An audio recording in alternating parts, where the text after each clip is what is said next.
di mana Al-Quran adalah sumber kebahagiaan, sumber ketenangan, sumber keberkahan, dan sumber keselamatan. Karena Allah Subhanahu wa Ta'ala menjadikan manusia menjadi manusia yang istimewa itu karena Al-Quran. Artinya, kalau dilihat dari sisi sebatas kemanusiaannya, maka manusia sama dengan makhluk yang lain ciptaan Allah Subhanahu wa Ta'ala. Tapi karena adanya Al-Quran, kemudian manusia mampu menerima, mampu mewadahi ilmu-ilmu yang ada dalam Al-Quran, kemudian diamalkan, dijadikan sebuah konsep kehidupan, maka disitulah manusia menjadi manusia yang istimewa. Nabi Muhammad SAW diberikan Al-Kautsar, nikmat yang paling banyak itu adalah karena Allah telah memuliakan Nabi dengan diturunkannya Al-Quran kepada beliau. Makanya beruntung ketika kita diberikan kemudahan oleh Allah Subhanahu wa Ta'ala untuk bisa menikmati jamuan Allah, hadir di majelis ilmu untuk sekedar membaca Quran, mengkaji Quran, menelaah Al-Quran, dan dengan niat agar kita bisa memahami pesan-pesan Allah Subhanahu wa Ta'ala, agar kita bisa memahami apa yang diinginkan oleh Allah Subhanahu wa Ta'ala, agar kita tahu mana jalan yang harus kita tempuh supaya kita di dunia tidak sebatas hidup tapi selamat. Insyaallah kita lanjutkan lagi pembahasan terkait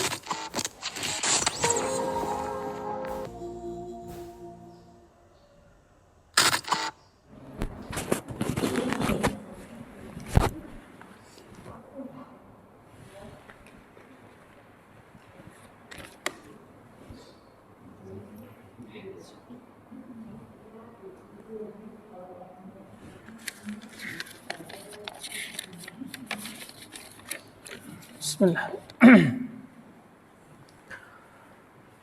Alhamdulillah hamdan katsiran thayyiban mubarakan fi asyhadu an la ilaha illallah wa asyhadu anna Muhammadan abduhu wa rasuluh alladzi la nabiyya wa la rasula ba'dah amma ba'du. Allahumma inna nas'aluka ilman nafi'an wa rizqan thayyiban wa amalan mutaqabbalan. Rabbi zidni ilman warzuqni fahman. Allahumma inni a'udzubika min ilmin la yanfa' wa qalbin la yakhsha wa nafsin la yashba' wa du'ain la yustajab laha. Alhamdulillah, puji serta syukur milik Allah Subhanahu wa Ta'ala atas limpahan karunia-Nya. Alhamdulillah kita masih diberikan kepercayaan untuk menuntaskan kewajiban kita beribadah kepada Allah Subhanahu wa Ta'ala. Maka mudah-mudahan kita diluruskan niatnya untuk memanfaatkan waktu sebaik mungkin agar dipakai untuk ibadah kepada Allah Subhanahu wa Ta'ala dengan ibadah yang benar, dan mudah-mudahan Allah Subhanahu wa Ta'ala menerima amal ibadah kita. Alhamdulillah, mudah-mudahan kita semua istiqomah untuk terus taat kepada Allah Subhanahu wa Ta'ala, berusaha menjalankan seluruh perintahnya dan menjauhi seluruh larangannya. Amin. Allahumma shalli ala Muhammad wa ala ali Muhammad kama shallaita ala ali Ibrahim wa barik ala Muhammad wa ala ali Muhammad kama barakta ala ali Ibrahim fil alamin innaka Hamidum Majid. Alhamdulillah, mudah-mudahan kita semua bisa terus menikmati jamuan Allah, yaitu bisa meluangkan waktu, bisa menyempatkan waktu untuk mencicipi jamuan Allah, yaitu Al-Quran, di mana Al-Quran adalah sumber kebahagiaan, sumber ketenangan, sumber keberkahan, dan sumber keselamatan. Karena Allah Subhanahu wa Ta'ala menjadikan manusia menjadi manusia yang istimewa itu karena Al-Quran. Artinya, kalau dilihat dari sisi sebatas kemanusiaannya, maka manusia sama dengan makhluk yang lain ciptaan Allah Subhanahu wa taala. Tapi karena adanya Al-Qur'an, kemudian manusia mampu menerima, mampu mewadahi ilmu-ilmu yang ada dalam Al-Qur'an, kemudian diamalkan, dijadikan sebuah konsep kehidupan, maka disitulah manusia menjadi manusia yang istimewa. Nabi Muhammad SAW diberikan Al-Kautsar, nikmat yang paling banyak itu adalah karena Allah telah memuliakan Nabi dengan diturunkannya Al-Quran kepada beliau.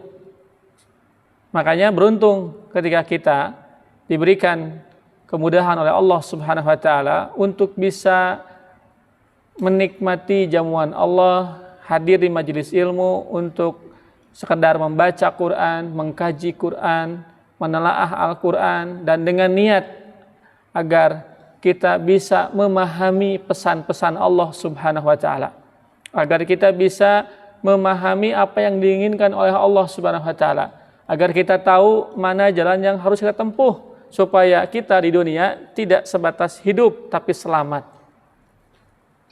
Insyaallah kita lanjutkan lagi pembahasan terkait bagaimana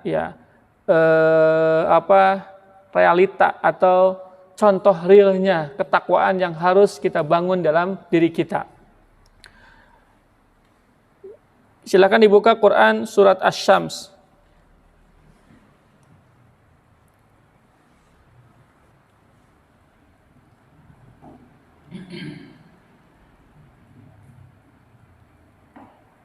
Surat ke-91.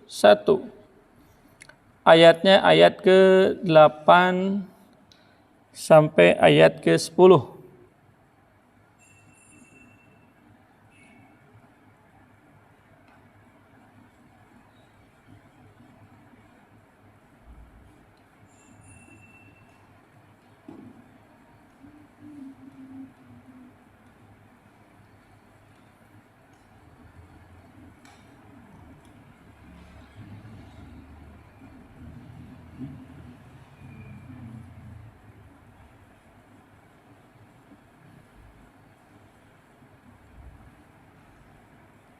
Oke, sudah dibuka?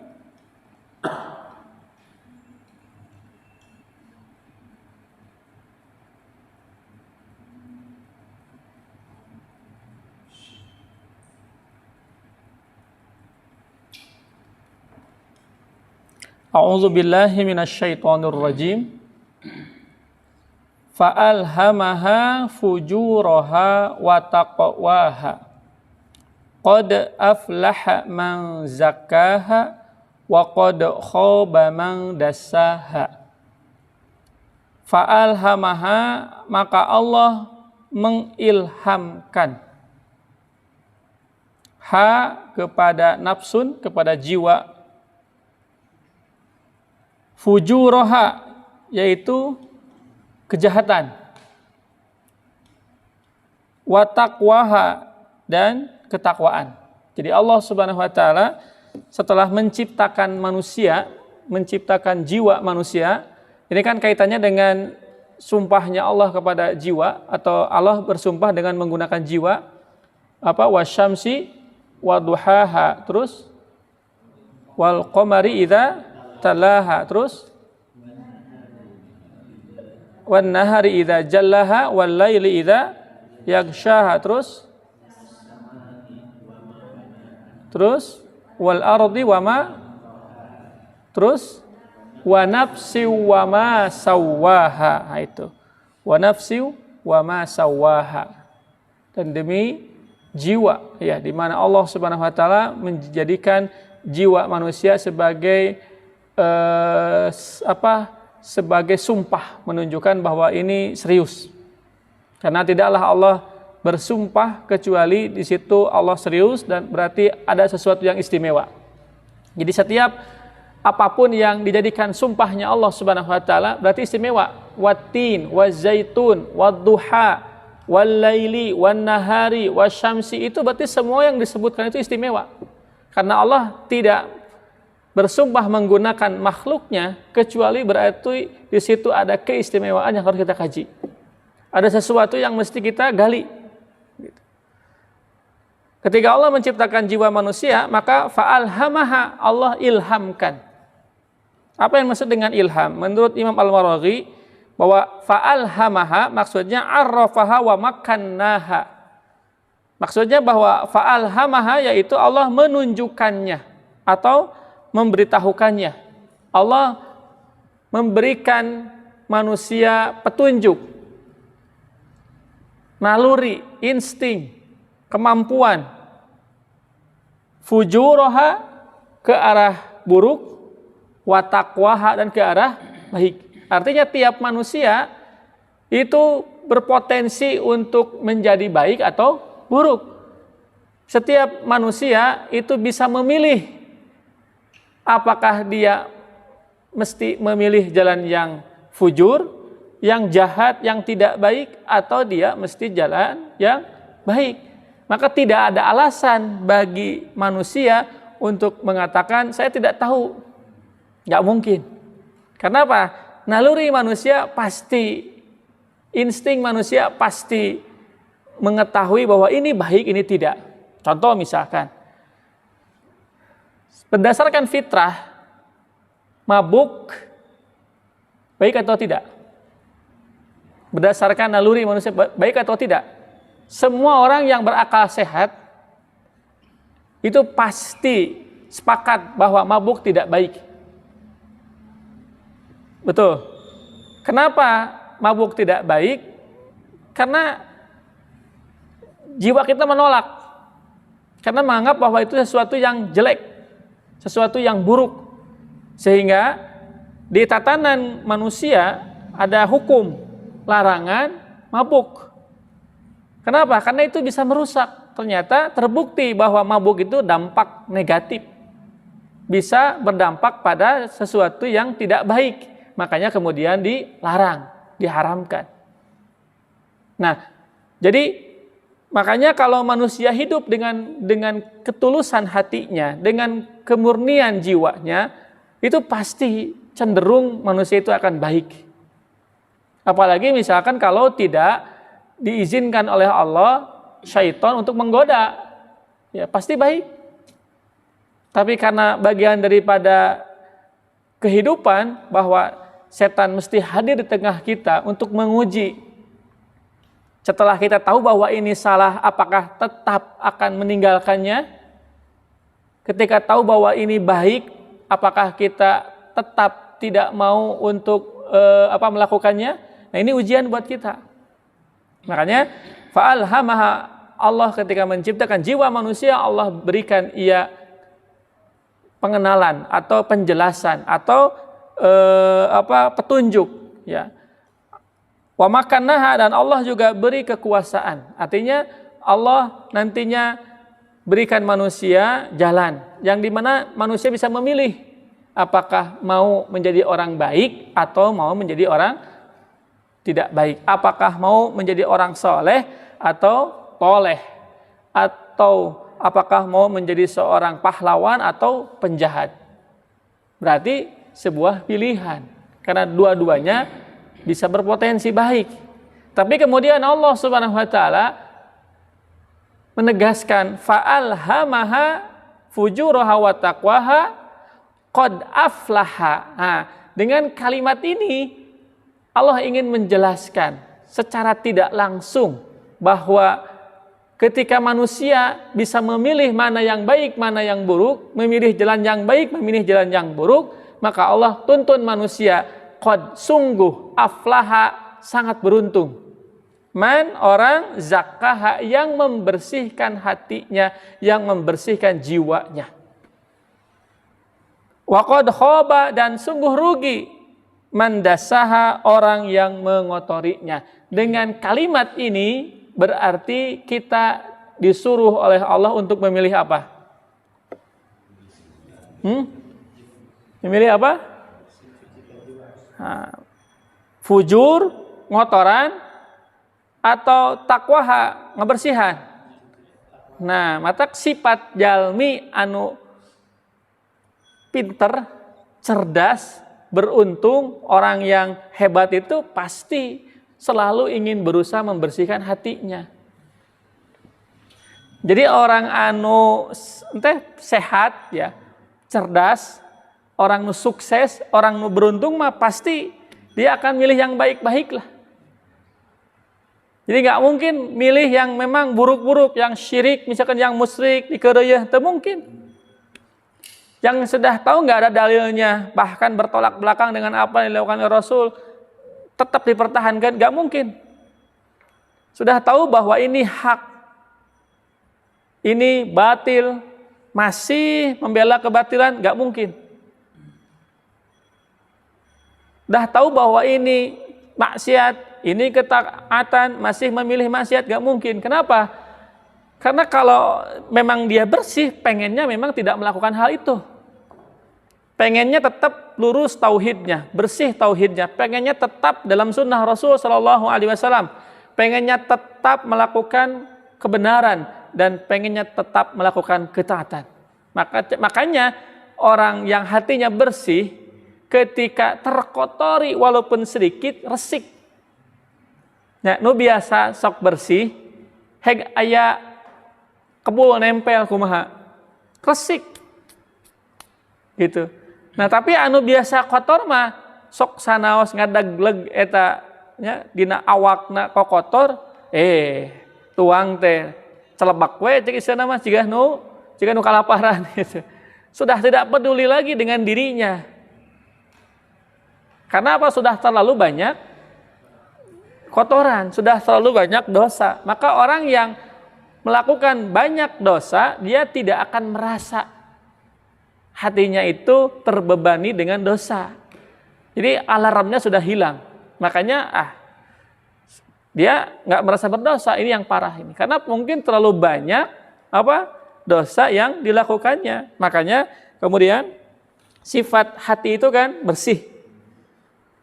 Kemudian Allah Subhanahu wa taala menyebutkan kalla bal rona ala qulubihim makanu yaksibun. Nah, nanti ada rona. Rona itu apa, Bu? Bukan merona ya. Kalau merona itu indah. Rona itu titik, nuqtatan, ya, nuqtatan sauda. Jadi ini ibarat hati kita yang bersih, Pak. Yang tidak terbesit dalam hati kita, tidak suka kepada orang, benci kepada orang, mau menipu orang, mau mengkhianati orang, teu kaimut. Dina emutan dina manahna nu aya mah hayang ngadoakeun, hayang babantos, hayang berbagi, inginnya itu kalau sukses bersama. Jadi nggak ada pikiran negatif, selalu positive thinking. Ini ibarat begini, bersih gitu, enak lihatnya kan. Kemudian ayawe suudon titik hiji. Kalau tiap orang dia suudoni, kalau ada 10 orang, berarti setiap hari 10 kali orang itu disuudoni, 10. Seminggu, kebayang kan? Jarang ngaji, jarang istighfar, jarang berbagi, sehingga dosanya tidak terhapus. Ya. Tapi dengan kita ngaji, dengan kita istighfar, dengan kita silaturahim, dengan kita ketemu dengan saudara, ngopi, ngobrol, kemudian hilang donnya, sangkaan buruknya. Dengan kita bawa makanan, hampir habis semuanya. Luar biasa. Makanya hati-hati ya, kita udah bersih hatinya jangan dikotori. Ya, makanya yang paling susah itu ya ngajaga hati sana. Bagi sebagian orang memaafkan itu mudah. Karena mungkin dia tidak pernah terbesit dalam hatinya untuk dendam kepada orang. Atau bisa jadi karena dia belum merasakan bagaimana sakit hati. Tapi bagi sebagian orang, memaafkan itu berat. Karena dia merasakan dibohongi, dihianati, difitnah. Sehingga bagi dia berat sekali untuk melupakan kejahatan orang. Berat untuk melupakan fitnah orang, keburukan orang. Ini akan kembali kepada keimanannya masing-masing. Makanya Allah Subhanahu wa taala kemudian menjelaskan sifat orang takwa itu adalah wal afina anin nas, bisa mampu menghilangkan dalam pikirannya, dalam hatinya kejahatan apapun yang pernah dilakukan oleh orang lain. Kuma anjeun lah, kuma ente weh. Jadi tidak tertarik untuk mengomentari, membahasnya, udahlah biarin saja. Padahal itu fitnah yang dahsyat, kejahatan yang luar biasa, tapi tidak terbesit dalam hatinya ingin membalas. Dia ingin memaafkan saja, dan nggak apa-apa, biarin saja. Ini luar biasa kan? Ini orang yang hatinya bersih itu begitu. Tapi kalau hatinya tadi sudah terkotori itu, wah kagok lah, kurang tuar we, kagok lah, nuki mah kudu beri pelajaran, kagok nuki mah urang ramekeun we, kagok nuki mah urang sakalian we, tah gitu kan? Karena kagok kotor teh. Ya, lamun orang acuk kotor, lamun hujan becrek, naon bahasana kagok becrek, kagok kotor. Padahal nggak usah begitu kan? Nah, kalau dalam kebaikan nggak ada istilah kagok, sudah dia harus bersihkan hatinya. Karena Allah sudah mengatakan qad aflaha. Ada kalimat jelas kan, qad, sungguh. Kalau sudah mengatakan kata sungguh, berarti ini taukid, penegasan bahwa sungguh aflaha. Kalau kata istilah santri itu aflah itu kan isim tafdil, fiil yang menggunakan tafdil ya. Jadi sungguh sangat beruntung, sangat beruntung. Man zakkaha, orang yang membersihkan hatinya. Kan sudah dijelaskan man zakkaha. Sungguh sangat beruntung orang yang membersihkan hatinya. Ini maaf bukan isim tafdil, ini fiil ya. Qad aflah, sungguh beruntung orang yang membersihkan hatinya. Dengan kata ini saja sudah cukup bagi kita bahwa membersihkan hati itu adalah bagian daripada kecerdasan, keberuntungan, kesuksesan. Begitu. Jadi itu ya, jadi sudah dimengerti. Memang yang diinginkan Allah adalah agar hati kita itu tetap bersih. Terutama kepada orang yang setiap hari bersama kita, tong aya goreng hate. Sekali lagi, terutama kepada orang kayak kanu biasa sasarangan jeung urang. Tong aya goreng hate, jeung batur wae kan urah. Ya, jeung batur wae, ka batur wae goreng hate mah ulah komo kanu caket unggal dinten sapopoe sakasur sasumur sadapur ulah. Jadi ke orang lain saja kita nggak boleh kotor hatinya, jelek hatinya, nggak baik. Masa kepada orang yang tiap hari bersama kita ada hati yang tidak baik, tidak terbuka, tidak mau mendoakannya, tidak mau memperlakukan baik kepadanya. Nah ini kan satu hal yang aneh justru. Makanya kenapa Nabi SAW mengatakan khairukum li ahli, yang paling baik di antara kalian adalah yang paling baik kepada keluarganya. Karena sifat-sifat kebaikan yang harus kita perlihatkan kepada orang lain itu harus terlebih dahulu kita lakukan kepada orang yang terdekat dengan kita. Siapa istri? Siapa orang tua kita? Siapa saudara kita, anak kita, tetangga kita, kudu baik ke mereka.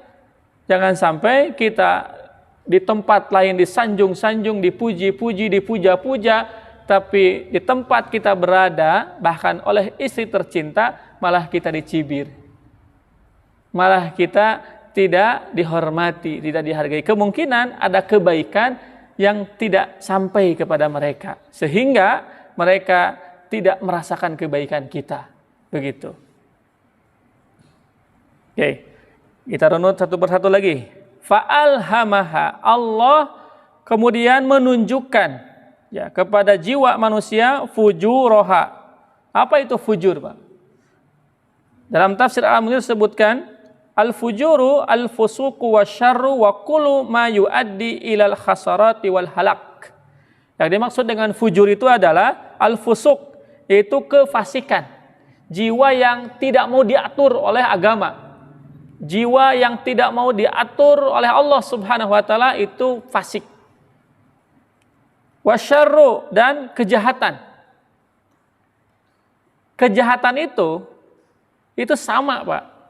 Baik menurut agama ataupun menurut negara itu sama kejahatan. Contoh mencuri.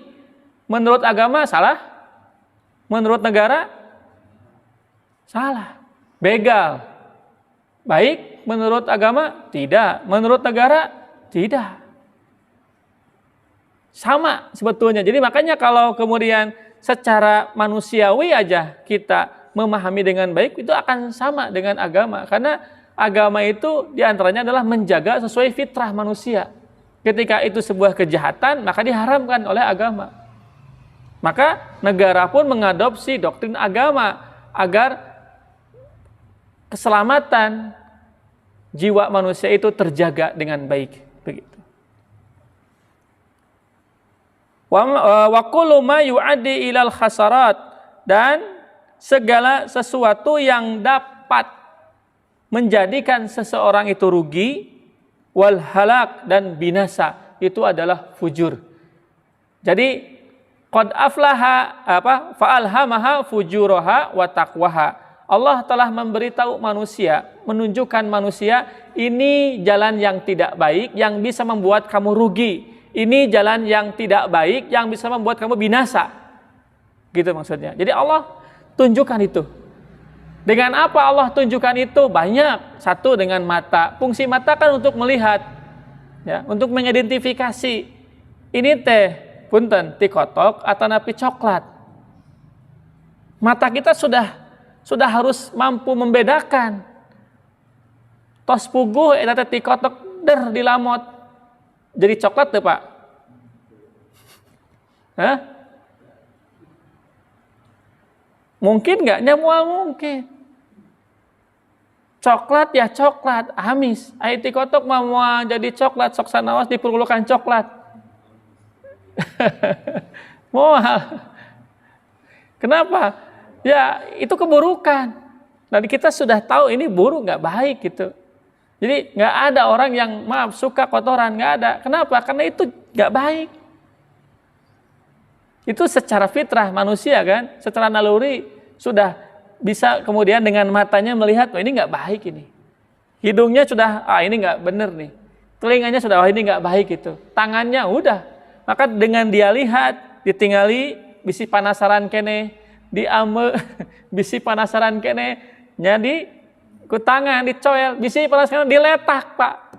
Nah, kalau orang sudah seperti itu berarti hampir tidak berfungsi indranya itu. Karena bagi orang yang sehat, orang sehat, orang berakal mah, itu apa? Dina bentuk noga gimana? Coklat. Nah gitu, itu diantaranya. Nah jadi ngebahas etanya. Contoh ininya. Contoh biar kita mudah memahami bahwa memang sifat manusia atau jiwa manusia sudah tahu mengidentifikasi. Makanya Allah sudah menunjukkan bahwa ini baik, ini salah. Allah berikan manusia dengan bentuk yang sempurna itu untuk mengidentifikasi mana yang baik, mana yang buruk. Fa'alhamaha fujuraha wa taqwaha. Allah tunjukkan manusia jalan keburukan dan taqwaha, ketakwaan.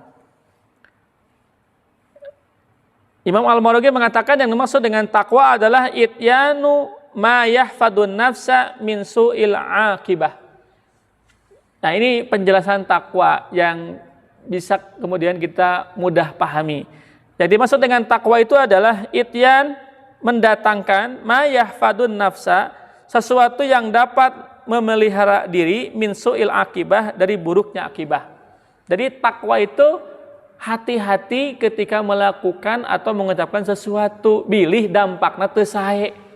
Jadi orang bertakwa itu adalah orang yang selalu menjaga diri dari setiap ucapan dan perilakunya, jangan sampai apa yang diucapkannya berdampak tidak baik dan apa yang dilakukannya berdampak buruk.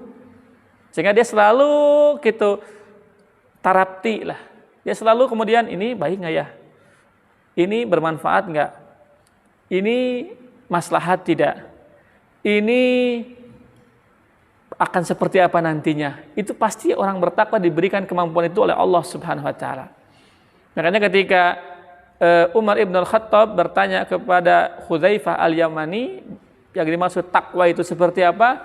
Kata Hudzaifah al-Yamani, takwa itu seperti Anda berjalan di sebuah jalan yang penuh dengan duri. Samping kanannya jurang, samping kirinya jurang. Anda harus tetap sampai di tujuan. Kira-kira apa yang harus kita lakukan? Kita akan berhati-hati agar jangan sampai terpeleset ke jurang atau jangan sampai menginjak duri.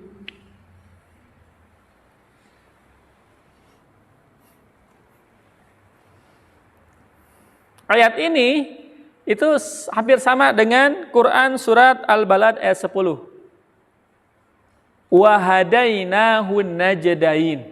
Ya. Kami telah menunjukkan ya kepadanya ya najdain. Najdain itu dua jalan. Ada surat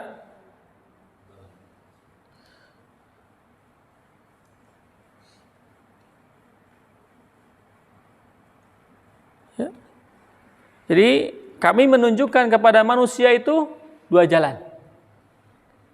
Selalu ada pilihan, Bu. Mau milih baik, mau milih buruk. Mau milih saleh atau toleh, mau milih ahli tauhid, ahli syirik, ahli sunnah, ahli bid'ah, ahli maksiat, ahli taat, itu selalu Allah berikan itu. Jadi Allah itu terlalu baik kepada kita, memberikan kita pilihan, sok hayang nukumaha, hayang numahna. Tapi di sisi lain Allah lengkapi diri kita dengan kemampuan untuk memilih yang baik-baik, yang benar-benar. Tapi tergantung apakah nafsunya terlalu mendominasi sehingga fitrahnya itu dipenjara atau dirampas sehingga dia malah memilih yang tidak baik, yang buruk. Naudzubillah. Ini juga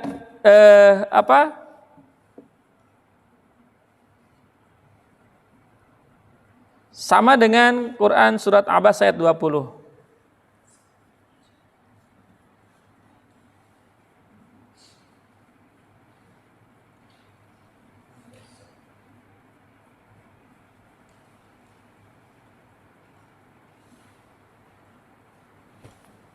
Ada?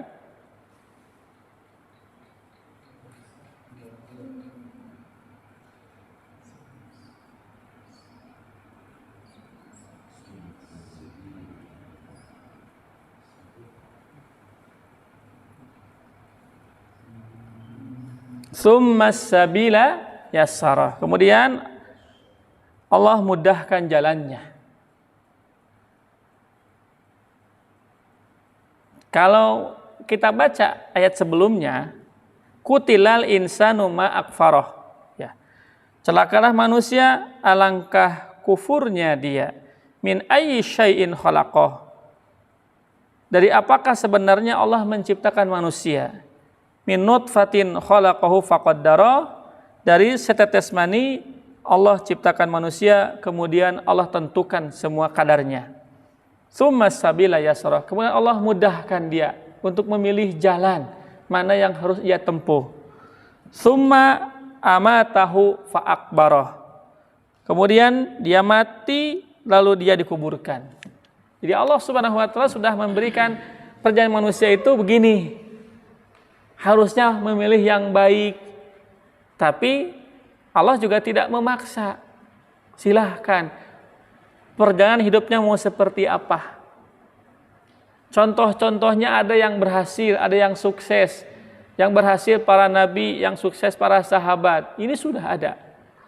Yang mau melihat contoh yang gagal, silahkan. Ada Fir'aun, ada Namrud, ada orang-orang yang dibinasakan oleh Allah Subhanahu wa taala. Ini contoh-contoh yang tidak baik, yang tidak boleh kita jadikan sebagai sebagai figur atau sebagai teladan atau sebagai contoh atas keburukan yang kita lakukan. Orang dulu juga berbuat buruk, nggak apa-apa kita juga, ini salah. Karena apa yang Allah tunjukkan kepada kita kisah-kisah orang terdahulu agar menjadi pilihan apakah kita akan seperti mereka atau kita tetap akan memilih prinsip hidup sebagai manusia yang terhormat, yaitu memilih kebaikan, memilih kebenaran sebagaimana para nabi, sebagaimana orang-orang soleh, sebagaimana mereka yang telah sukses menapaki jalan kehidupan ini. Jadi fa'alhamaha fujuraha wa taqwaha. Allah telah memberikan jalan ke manusia, kepada manusia untuk memilih mana fujur, mana takwa, mana jalan yang baik, mana jalan yang buruk. Qad aflaha, sungguh aflaha ay asaba wal falah, yaitu sungguh bahwa manusia itu asaba wal falah, mendapatkan al falah, apa yang dikehendaki. Jadi al-falah itu ashabal falah idrakul matlub. Falah itu adalah orang yang mendapatkan apa yang dia cari. Orang sukses berarti orang yang bagaimana, Pak? Orang yang telah mewujudkan mimpinya. Orang sukses itu orang yang telah menata karirnya dengan baik sampai kemudian dia ada di atas. Maka nanti dari kalimat ini ada yang disebut dengan falah, petani. Petani, Pak, milih naon? Milih untung, milih rugi. Petani bercocok tanam, dia mencari keuntungan, mencari kerugian. Petani nih, misalkan tukang macul, dia nyangkul itu buat apa? Ada yang misalkan yang nyangkul untuk supaya tanahnya gembur, ada yang supaya tanahnya bisa ditanami, itu kan untuk keuntungan. Ya, ada nggak nu macul teh macul weh. Pak nuju naon nuju macul, jang naon teuing ieu mah macul gitu. Bapak misalkan cek Pak RW teh ka jamaah, ka para warga, ka warga sekitar, besok ada kerja bakti macul bareng. Itu mencari keuntungan, mencari keburukan, mencari ketidakberuntungan, keuntungan. Kalau nu kotor dibersihan, sampah dipicen, kan nguntungkan. Itu apa? Makanya hati-hati Pak nanti. Jadi dalam bahasa Arab itu ada falah, ada falah. Kalau falah keberuntungan, sukses. Kalau falah petani. Makanya kalau nanti kita azan, ya jangan sampai salah tasydid. Hayya 'alal falah. Hayu orang macul. Jadi orang macul kena. Hati-hati jangan salah nanti kalau kita azan. Hayya 'alal falah. Bukan hayya 'alal falah. Nanti ngajak orang supaya bahaya kan. Kita orang salat cenah. Orang macul. Mun orang macul atoh ayat batur. Gitu itu artinya. Jadi falah itu falah itu petani, kalau falah sukses, beruntung. Aflaha berarti keberuntungan. Maksudnya apa? Aflah itu idrakul matlub, yaitu orang yang mendapatkan apa yang ia inginkan, orang yang mendapatkan apa yang ia dambakan, orang yang mendapatkan apa yang ia cari. Itulah al-falah, orang yang sukses.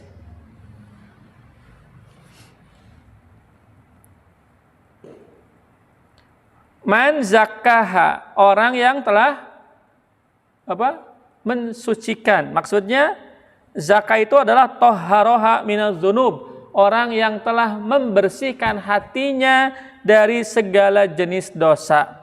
Wahadzabaha, dia berusaha untuk mendidik jiwanya agar jangan sampai tertarik terhadap kesalahan, dosa, kemaksiatan. Dia didik jiwanya agar tetap konsisten, istiqomah, memilih yang baik-baik, berusaha untuk istiqomah, ada di jalan yang lurus.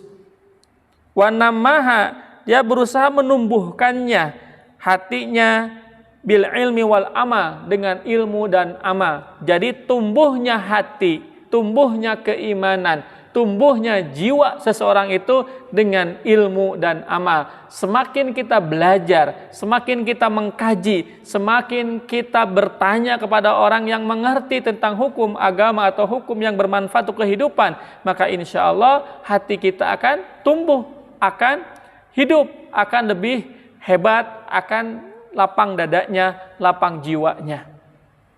Apalagi dengan tujuan mencari ilmunya untuk diamalkan. Maka itu orang-orang yang tumbuh, orang-orang yang berkembang, orang yang maju itu yang begitu. Jadi peradaban itu ditandai dengan ilmu, ilmu yang diawali dengan adab.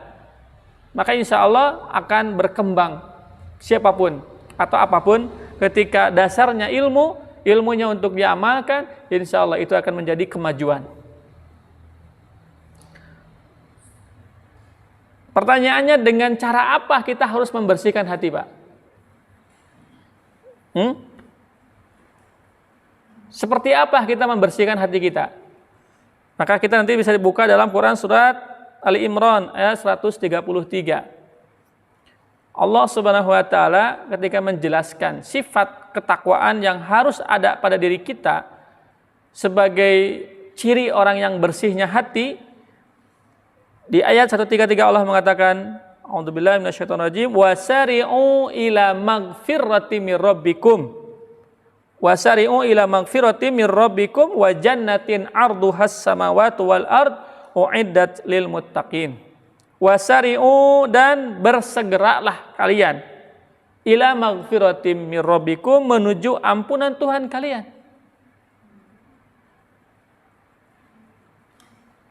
Pertanyaannya, siapa yang mampu menghapus noda-noda kotor yang ada dalam hati kita?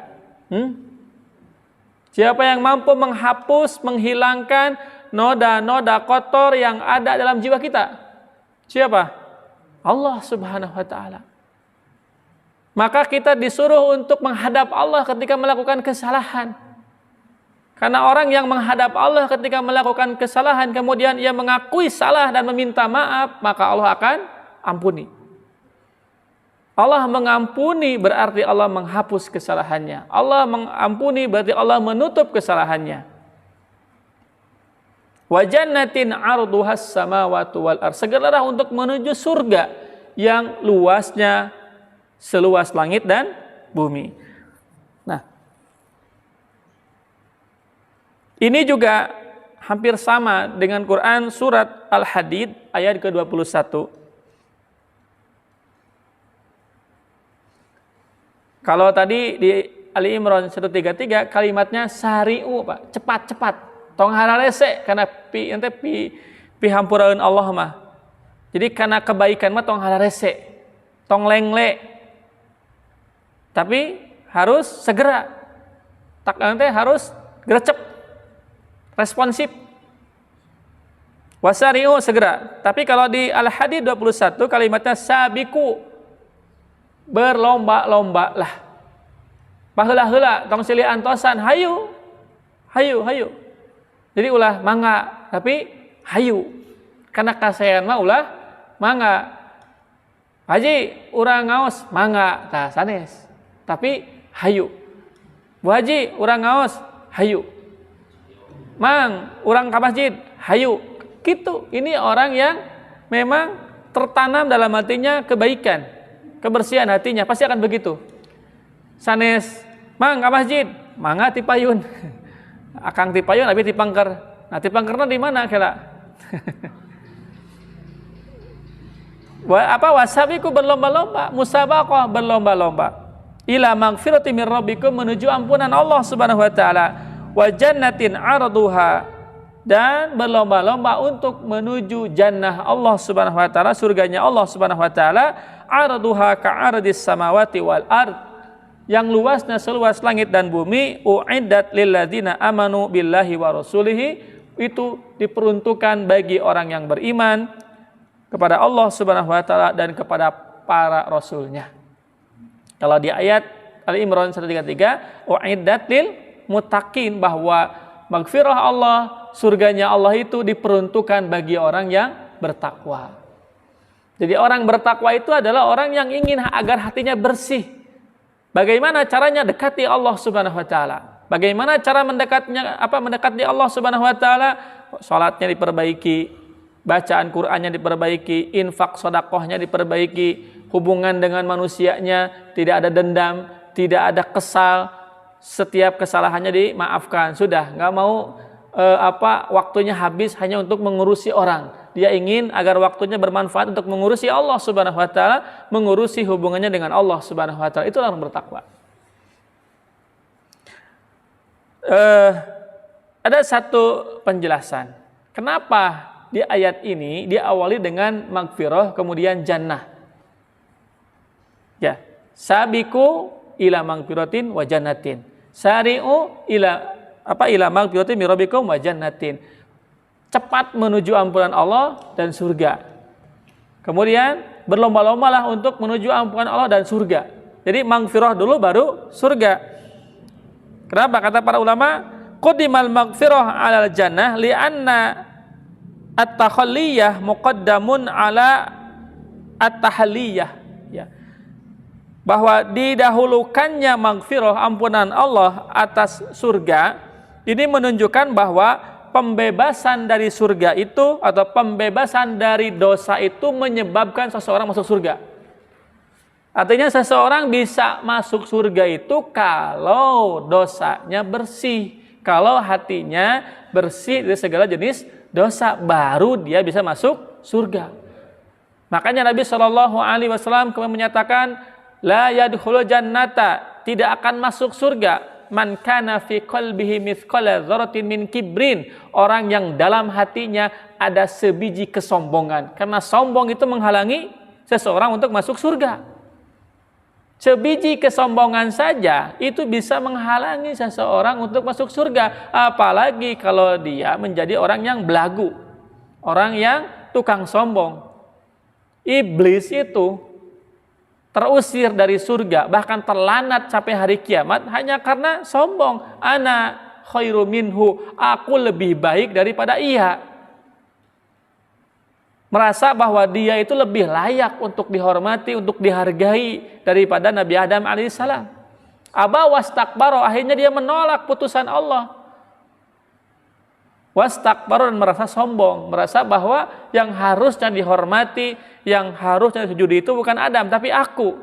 Sehingga akhirnya iblis terusir dari surga dan terlaknat sampai hari kiamat. Maka siapapun yang dalam hatinya ada kesombongan, berarti ia telah mewarisi sifat iblis. Makanya la yadkhulul jannata, tidak akan masuk surga. Kapan seseorang bisa masuk surga? Ketika dalam hatinya bersih sifat-sifat kesombongan. Berarti dia harus ke neraka dulu. Na'udzubillahi min. Maka siapapun yang masuk neraka itu kan dibersihkan dosa-dosa dan kotorannya. Maka dalam sebuah riwayat disebutkan ketika Allah Subhanahu wa taala bertanya kepada malaikat, ya malaikat, man hum min qalbihi mithqala dzarratin minal khair atau min tauhid. Wahai malaikat, apakah di neraka itu ada nggak orang yang dalam hatinya ada sebiji kebaikan atau ketauhidan?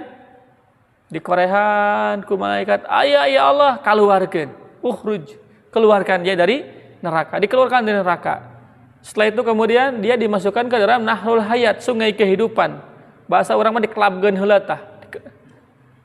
Kemudian baru dia diangkat dari sungai kehidupan bersih, baru dimasukkan ke dalam surga. Selama dalam jiwa kita ada kotoran, tidak akan bisa kita memasuki surganya Allah Subhanahu wa taala. Hati-hati. Jadi selama dalam hati kita ada kotoran, sekecil apapun, apakah itu kesyirikan, apalagi besar, kecil aja nggak boleh. Apakah kebid'ahan, baik banyak atau sedikit, atau kemaksiatan, baik banyak atau sedikit, atau sangkaan buruk, dendam, khianat, dusta, walaupun hanya satu kalimat, satu kata, kalau itu kemudian tidak tutup dengan dosa, kemudian masuk dalam diri kita, kemudian ke bawah mati, itu akan menjadi hisab nanti di yaumil akhir. Dan bisa jadi itu yang akan menghalangi seseorang untuk masuk surga. Na'udzubillahi min dzalik.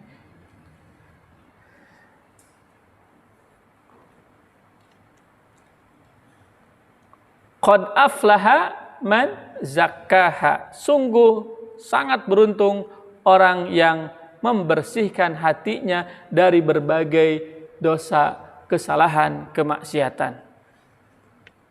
Wa qad khaba, dan sungguh khaba. Apa itu khaba? Khaba itu kata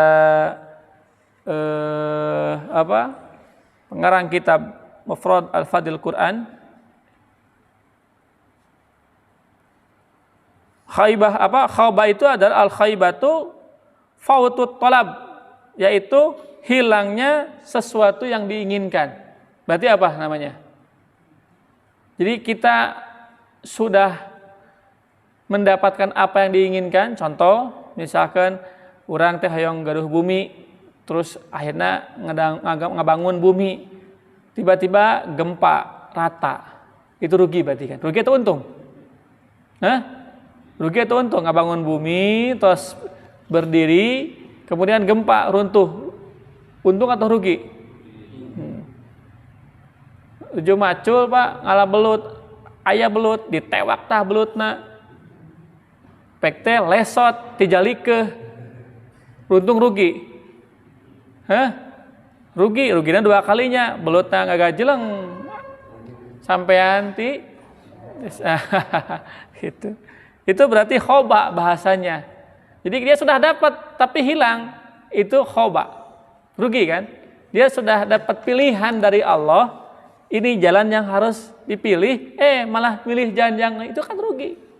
Gitu. Qad khaba man dassaha. Man dassaha itu adalah ahmala tahdzibaha, yaitu orang yang menelantarkan atau orang yang tidak mendidik jiwanya, teu ngalatih jiwana. Maka dulu guru saya mengatakan, jangan memanjakan hatimu dengan banyak alasan.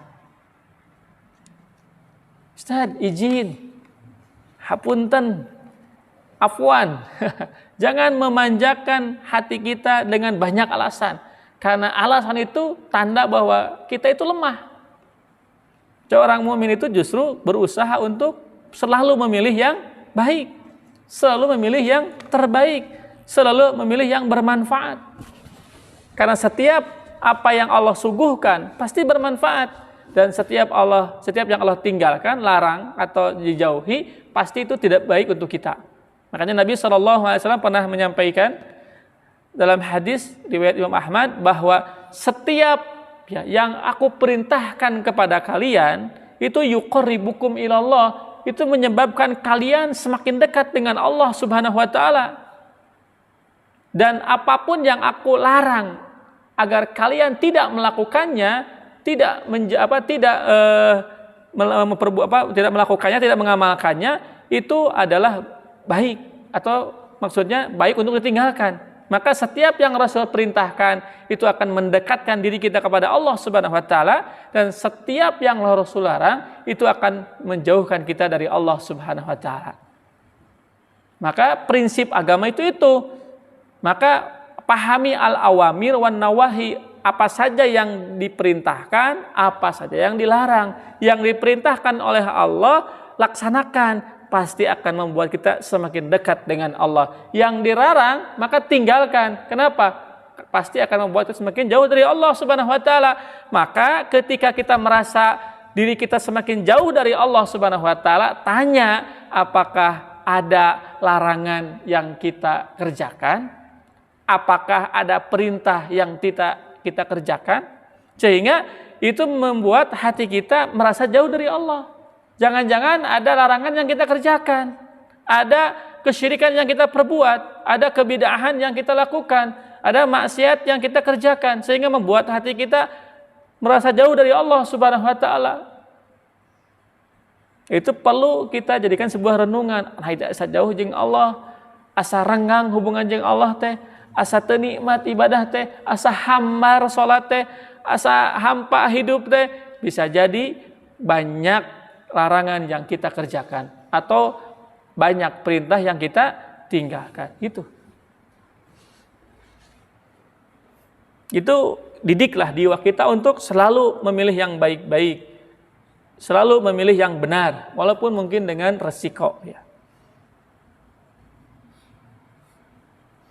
Wa tadsiyatu an-naqsu wal ikhfa. Yang dimaksud dengan tadsiyah itu mendidik itu atau membuat seseorang harus melatih jiwanya agar tidak boleh melakukan hal yang salah, yang keliru, itu adalah an-naqsu wal ikhfa. Maksudnya adalah mengurangi dan menutupi. Nah, ini bisa jadi penjelasan bahwa kerugian itu ketika kita mengurangi ketaatan. Kerugian ketika kita menutupi kebaikan dengan keburukan. Berarti rugi itu. Sebaliknya, orang yang sukses, orang yang beruntung itu ketika orang yang memperlihatkan kebaikannya. Ketika orang memperlihatkan kebaikan, berarti dia sedang melakukan kebaikan. Ketika ia menutupi keburukan dengan kebaikan, berarti ia sedang meninggalkan keburukan. Maka dia beruntung berarti.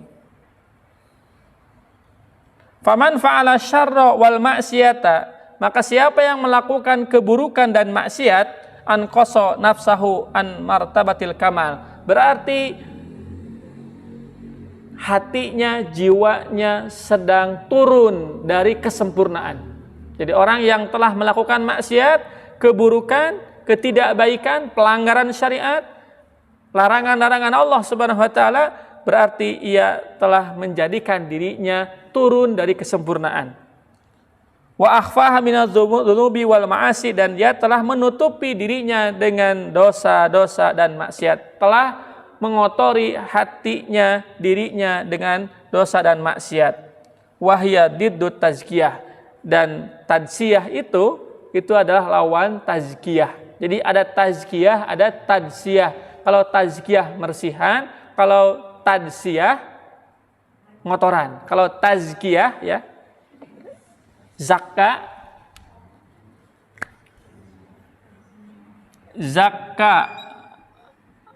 Nah, ini sama apa? Dasa. At-tazkiyah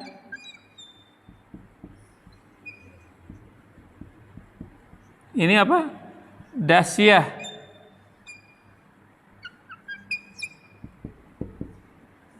Ya. Ini meresan, ini ngotoran. Hati-hati, jangan ngasih nama tadsi. Oh. Karena ini kan bahasa Arab. Siapa namanya? Muhammad Tadsiyah. Ulah. Tukang ngotoran batur. Kata kayak budakna lamun ngagandengan batur wajar. Karena tadsiyah. Dasa atau tadsiyah, mengotori. Ya. Atau dia mengurangi atau menyembunyikan, itu tadzkiyah. Jadi maksudnya apa? Nah, bahwa manusia itu berpotensi melakukan dua hal. Manusia bisa baik, manusia bisa buruk.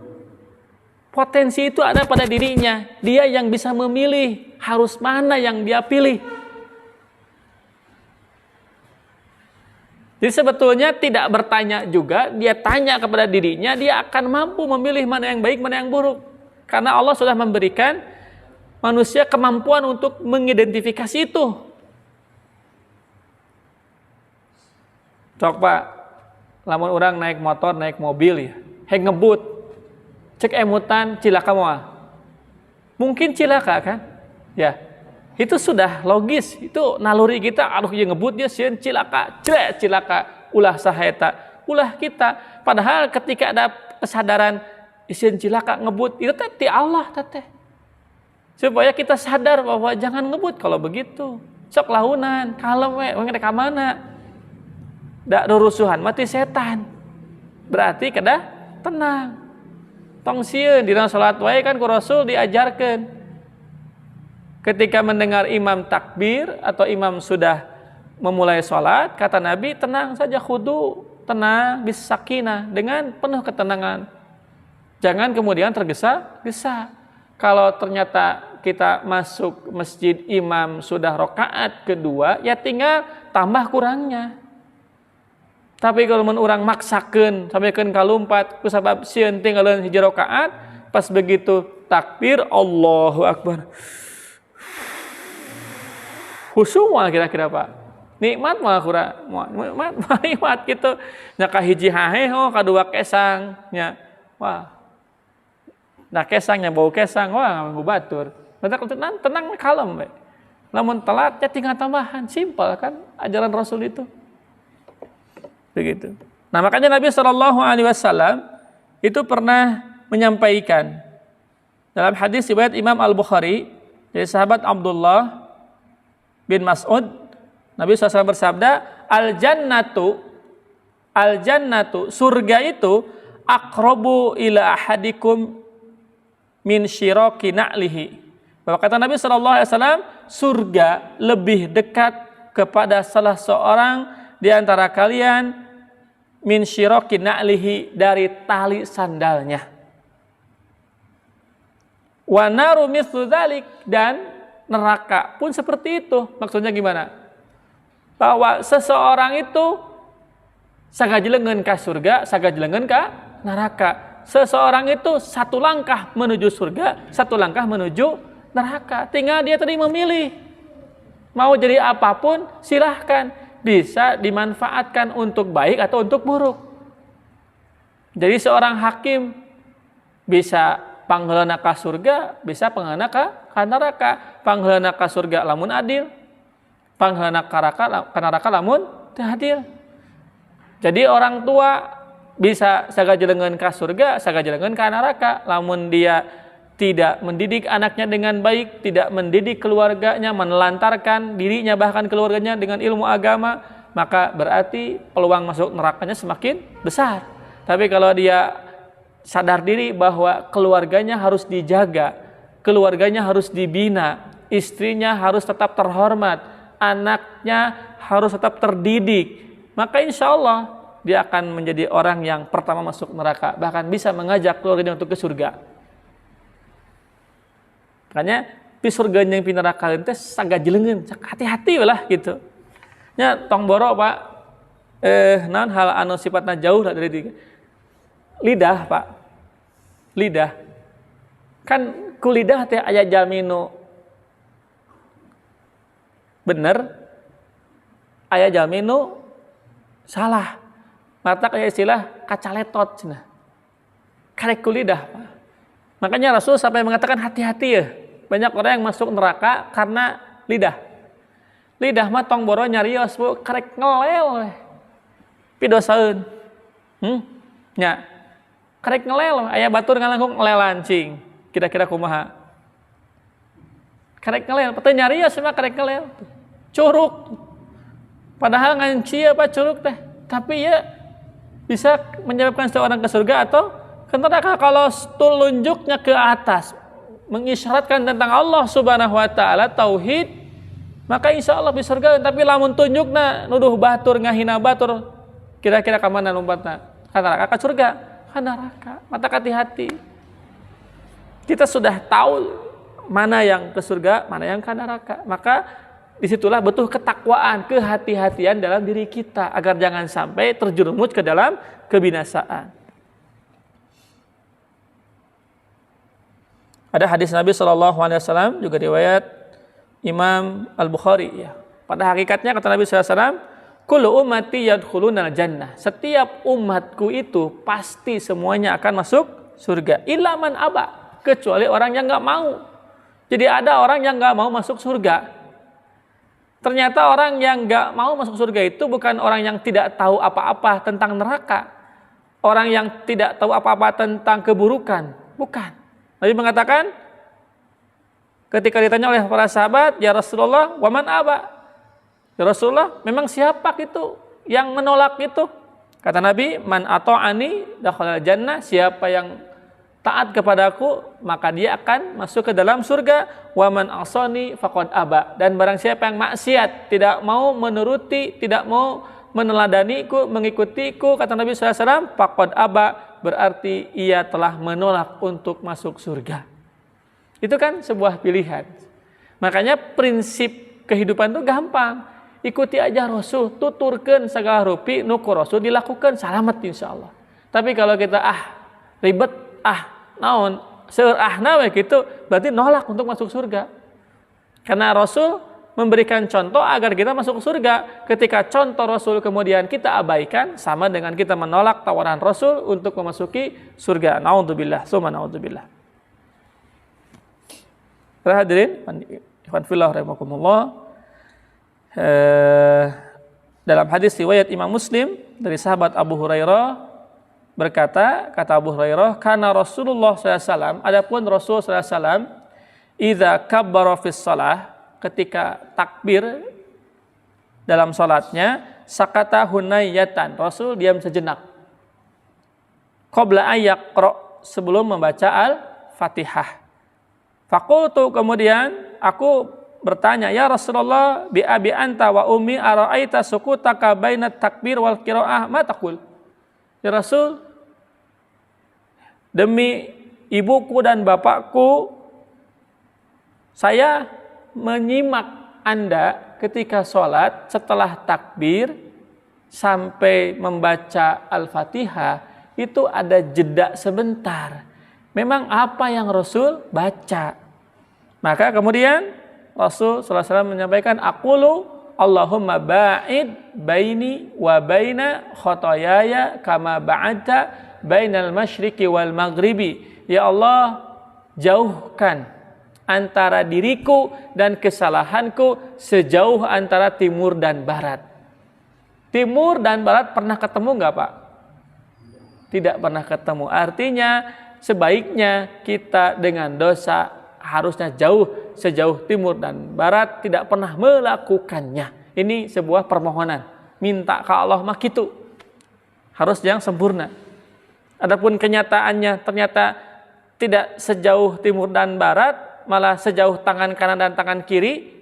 Ya akhirnya karena dosa teh gitu deui. Tapi wayana pisahkeun deui. Ieu nyamperkeun. Da abdi masna henteu ngalakukeun. Jeung teu mah teu hoyongan itu we nyamperkeun nya sami keneh we. Ditu aya alasan gitu. Da abdi mah teu niat. Itu we anu ngabibita, itu we anu ngajak. Jadi ini salah saha?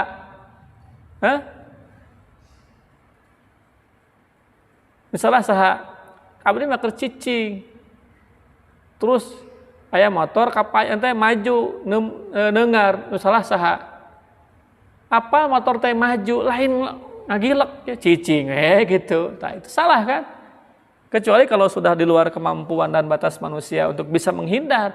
Kalau masih kena bisa menghindar, ya menghindar. Abdi menunjuk yeus, nah aya istri geulis ngalangkung, salah saha? Salah istri nu ngalangkung, salah urang kieu. Nah saapa kan ya istri bade ngalangkung nya godul bas. Hayu nuju nonyo HP nuju enak we, tiba-tiba aya iklan. Arisna ditutupan dah hese. Sanes hese. Nah, karena tadi memang selalu gitu dosa kita dan diri kita itu terlalu dekat sehingga kemungkinan terjadi. Makanya harapan kita antara diri kita dan dosa itu sejauh antara timur dan barat. Allahumma naqqini min khotoyaya kama yunaqqas saubul abyadu minad danas. Ya Allah, bersihkan aku dari kesalahan-kesalahanku sebagaimana bersihnya kotoran dari baju putih. Jadi ya Allah, sebersih-bersih nawe. Kan acuk bodas, Pak. Aya noda sakedik oge katinggal kan. Nah itu kita minta ya Allah, agar sekecil apapun noda yang nempel dalam hatiku, dalam jiwaku, bersihkan ya Allah. Sebagaimana baju putih yang terbebas dari noda. Allahumma aksini min khotoyaya bisalji wal ma'i wal barad. Ya Allah, cucilah kesalahan-kesalahanku dengan salju, dengan air dan dengan es. Ya Allah, bersihkan kesalahanku dengan apapun yang bisa kau bersihkan. Apakah dengan sodako, dengan tersenyum, dengan kita menjamu saudara, berbaik sangka kepada orang, dengan kebaikan apapun yang bisa lakukan ya Allah, jadikanlah itu sebagai pembersih atas kesalahan, keburukan yang telah aku lakukan. Ada juga doa yang diajarkan Rasulullah SAW ya, agar terhindar dari segala kotoran yang bisa mengotori jiwa kita, yaitu hadis riwayat Muslim dari Zaid bin Arqam kata Zaid bin Arqam, yang berkata, la aqulu lakum illa kama kana Rasulullah sallallahu alaihi wasallam. Aku tidak akan mengatakan apapun kepada kalian kecuali apa yang pernah aku dapatkan dari Rasul sallallahu alaihi wasallam. Yaqulu Rasul sallallahu alaihi wasallam itu pernah berdoa ya, kana yaqulu Allahumma inni a'udzubika minal ajzi wal kasal. Ya Allah, aku berlindung kepadamu minal ajzi wal kasal, dari ajzi. Apa ajzi itu, Pak? Malas, dari lemah. Wal kasal, malas. Kenapa kita berlindung dari lemah dan malas? Karena kelemahan itu membawa kepada kerugian. Kelemahan, Pak, membawa kerugian. Ya. Tidak bisa berbuat apa-apa, sing rugi tuh. Rugi. Makanya kita berlindung kepada Allah dari kelemahan. Hoyong macigah batur, tiasa angkat haji, tiasa angkat umroh, tiasa jigah batur, tiasa kurban, tiasa jigah batur babagi kata tanggi. Abdi mah teu tiasa kumaha, cing untung atau rugi? Rugi. Karena orang ketika bisa melakukan banyak hal, dia malah hanya bisa berdiri atau duduk sendiri, itu kan rugi. Makanya kita berlindung kepada Allah dari ajaz. Ajaz itu semangat ageng, Pak, hari fisikna teu aya. Makanya orang tua bahasa Arabna ajuz. Ajuz itu aki-aki. Aki-aki kan kitunya nyebutkan takbir Allahu Akbar. Tarik, Pak, suara nama. Tapi karek ketebak angin ngagubrak gitu. Semangatna 45. Ya, tapi kemampuannya nggak ada, itu ajiz. Adapun kasal sebaliknya, orang kasal itu fisiknya mah kuat, tapi dia tidak punya kemauan. Jadi pemalas itu, Pak, orang lemah atau orang yang kuat. Jadi gini, kalau ajiz itu lemah fisik, kalau kasal lemah jiwanya. Bisa jadi orang itu kuat, hebat, energik, tapi malas dalam urusan kebaikan. Kasal itu, kaslan, pamalesan. Wal juban itu apa? Pengecut, jigah nunya gitu. Beraninya di belakang, beraninya banyak orang. Itu pengecut. Dan itu tidak baik dimiliki oleh seorang bertakwa. Wal bukhl, pedit. Kemarin kita udah bahas ya, ada pedit, ada bukhl, ada suha. Ya, pedit itu nggak baik. Ya, tetap yang namanya pedit nggak baik. Apapun alasannya, pedit itu nggak baik begitu. Wal haram. Haram itu ketuaan. Kenapa berlindung dari ketuaan, Pak? Biasa namanya nu tua makan tiasa banyak melakukan kebaikan, terbatas ku usia, terbatas ku tanaga. Matak diurang aya istilah abah mangarojong we. Padahal teh udah ngarojong babarengan we, ngan ke meureun budak ngora mah nepikeun ka puncak hari sepuh mah dihanap we gitu. Ke pas budak ngora turun, ngiring turun gitu. Ulah mangga we bagian budak ngora. Abah memberi di bumi we ngadoakeun ujang. Ulah bahayu urang nasarengan we. Gitu. Sepadas abah ngamotivasi budak ngora nu lain tuh sepuh oge. Nyontohan maknya budak ngora teu kabita gitu. Kemudian Nabi SAW meminta kepada Allah, Allahumma ati nafsi taqwaha. Nah ini doanya. Allahumma ati nafsi taqwaha, ya Allah, berikanlah kepada diriku ketakwaannya. Ya Allah, jadikan diriku ini orang bertakwa. Wa zakkaha, jadikanlah jiwaku itu bersih ya Allah. Anta khairu man zakkaha, sebab engkaulah ya Allah sebaik-baik yang dapat membersihkannya. Anta waliyuha, engkaulah ya Allah penolongnya. Wa maulaha, dan engkaulah pelindungnya. Allahumma inni a'udzubika min ilmin la yanfa. Ya Allah, aku berlindung kepadamu dari ilmu yang tidak bermanfaat. Wa min qalbin la yakhsha, dari jiwa hati yang susah khusyuk. Wa min nafsin la yashba, dari jiwa yang suka rakus, tidak merasa puas. Wa min da'watin la yustajabalaha, aku berlindung kepadamu ya Allah dari doa yang tidak pernah kau kabulkan. Itu 4 hal yang diminta oleh kita, yang diajarkan oleh Rasulullah SAW. Allahumma inni a'udzubika min ilmin la yanfa, ya Allah aku berlindung dari ilmu yang tidak bermanfaat. Jangan sampai aku menghabiskan ilmu untuk belajar terhadap ilmu yang tidak memberikan keuntungan terhadap diriku dan keluargaku. Makanya jangan sampai asal ngaji, asal neangan ilmu, pastikan manfaat gak untuk diri kita, manfaat gak untuk keluarga, manfaat gak untuk agama. Jangan sampai kemudian kita rugi, ternyata kita sadar bahwa kita telah membuang-buang waktu karena ilmu yang kita kaji ternyata tidak manfaat sedikit pun. Karena yang bermanfaat itu cuma ilmu agama, yang bermanfaat itu adalah ilmu Allah. Yang bermanfaat itu ilmu yang bisa menambah kedekatan kita kepada Allah Subhanahu wa taala. Jangan sampai kemudian kita baru sadar di akhir, naudzubillah. Wa min qalbin la yakhsha, dan berlindung ya Allah, aku berlindung kepadamu ya Allah dari qalbin, hati la yakhsha, susah khusyuk.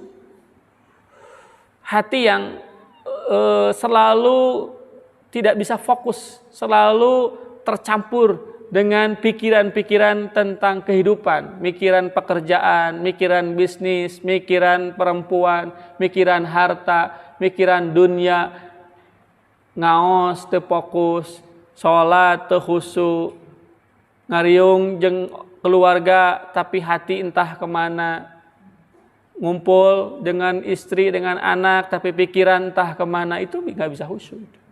Lebar itu, sayang, ya. Nah, makanya kita berlindung kepada Allah dari hati yang seperti itu. Wa min nafsin la yashba, dan dari jiwa yang la yasbah, teu sebe. Syebe teh bahasa Arab, Pak. Syebe naon syebe?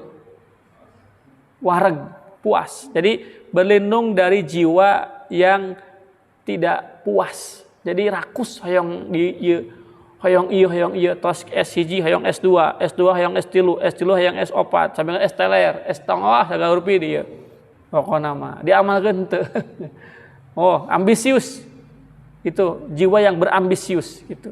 Jiwa yang rakus, jiwa yang tamak. Naudzubillahi min zalik. Wa min da'watin la yustajabah. Ya Allah, jangan sampai aku berdoa sepanjang hari, sepanjang malam, tiap pagi, tiap sore meminta kepadamu tapi tidak kau kabulkan karena ada penghalang antara diriku dan dirimu, sehingga setiap apa yang aku ucapkan tidak tembus ke langit ketujuh sebab ada dosa yang menghalangi setiap untayan doaku. Naudzubillahi min dzalik. Begitu. Jadi para hadirin, di antara cara agar kita bersih hatinya, tumbuh ketakwaannya adalah jalankan seluruh perintah Allah, jauhi larangannya, dan di antaranya kita kuatkan dengan berdoa. Apa doanya? Doa yang tadi, Allahumma ba'id baini wa bainal khotoyaya, atau Allahumma inni a'udzubika minal ajzi wal kasal wal apa lagi? Wal jubni wal bukhar wal bukhal wal haram, ya, wa adzabil qabri, tadi kelewat ya, wa adzabil qabri. Allahumma ati nafsi taqwaha wa zakkaha anta khairu man zakkaha anta waliyuha wa maulaha. Allahumma inni a'udzubika min ilmin la yanfa wa qalbin la yakhsha wa nafsin la yasba wa du'ain la yustajabalaha. Itu doa bisa kita ucapkan kapan saja. Insyaallah ikhtiar agar hati kita bersih dan kita mudah-mudahan termasuk orang yang aflah, orang yang beruntung, orang yang sukses, karena sedikit apapun dosa yang kita lakukan, selalu kita berusaha agar Allah membersihkan dengan kebaikan-kebaikan kita. Dan kita berusaha untuk menjaga kesucian hati kita dengan tetap menjaga ketaatan kita kepada Allah Subhanahu wa taala. Barakallahu li wa lakum. Assalamualaikum warahmatullahi wabarakatuh.